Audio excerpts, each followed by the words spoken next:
Le point de notre ordre du jour, c'est le rapport du 100e anniversaire de l'immeuble de l'Église méthodiste unie. Donc, nous donnons la parole au secrétaire par intérim d'Église et Société.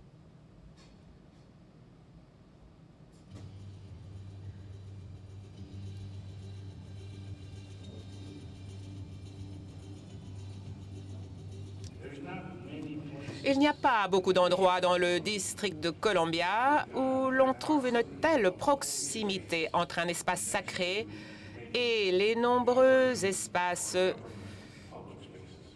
gouvernementaux publics. C'est vraiment un sanctuaire pour moi. Ça ne ressemble pas à une église, vous savez, mais c'est une communion avec le Seigneur. L'importance dans la vie sociale, dans la paix au Congo. Situé au centre du pouvoir mondial, l'immeuble de l'Église méthodiste unie a permis à diverses communautés religieuses de s'exprimer sur les questions morales du jour. En 1917, le docteur Clarence True Wilson, un méthodiste et fervent défenseur de la prohibition, repéra un terrain vague sur la colline du Capitole et il décida qu'il s'agissait d'un endroit idéal pour construire un nouveau bâtiment qui aurait une présence audacieuse. Et donc, Wilson fit appel à l'évêque McDowell pour qu'il soit témoin de l'emplacement sacré. C'est à ce moment que l'Église a décidé de se doter d'un espace et la plupart des dons consistaient en petites sommes de la part de diverses personnes laïques. La construction de ce bâtiment de 5 étages au 100 Maryland Avenue a débuté en 1922 et s'est achevé tout juste un an plus tard. Il est devenu le siège de l'Église épiscopale méthodiste et a été dédié au Conseil de tempérance, de prohibition et de morale publique. Ces préoccupations sociétales se retrouvent dans les travaux du mouvement de tempérance. Au fil des ans, donc, l'Église méthodiste unie a embrassé les préoccupations telles que le travail des enfants, les droits civils, l'économie environnementale.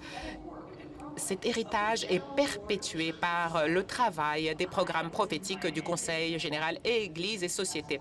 J'ai été invitée, je crois, en 2009. J'ai été nouvellement nommée et il y avait donc un programme pour les membres du clergé très intéressant. J'avais toujours connu le bâtiment méthodiste et sa proximité du Capitole. On nous a présenté donc le travail de GBCS et donc on nous a fait visiter la ville, on nous a emmenés au Capitole pour rencontrer des sénateurs et l'immeuble lui-même, eh bien nous y avons passé beaucoup de temps.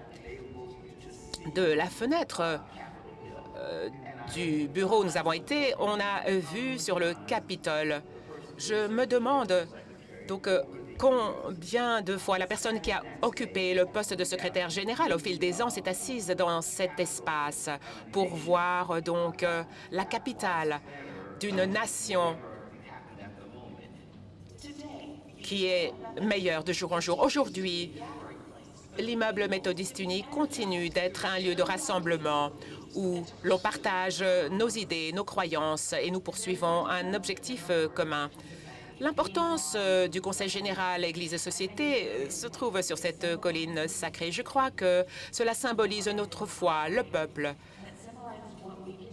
Il symbolise ce que nous pouvons faire pour changer le monde et les systèmes dans lesquels nous vivons aujourd'hui. J'espère que ce bâtiment GBCS restera en place pendant encore 100 ans.